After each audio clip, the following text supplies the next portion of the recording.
আছেন, সুস্থ আছেন। তো দিদা আমাদের বাড়িতে আজকে এসেছে সকালে আসছো।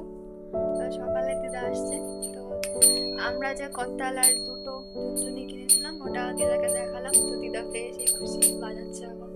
তো এখন বসেছি দিদার সঙ্গে একটুখানি গীতা পাঠ করবো আমরা দুজনে। গীতা পাঠ করার জন্য বসেছি। তো সরি, দুদিন কোনো লাইভ আপডেট, কোনো ভিডিও, কোনো কিছু শেয়ার করতে পারিনি, কারণ একটু প্রবলেম ছিল, সেটা পরে শেয়ার করব।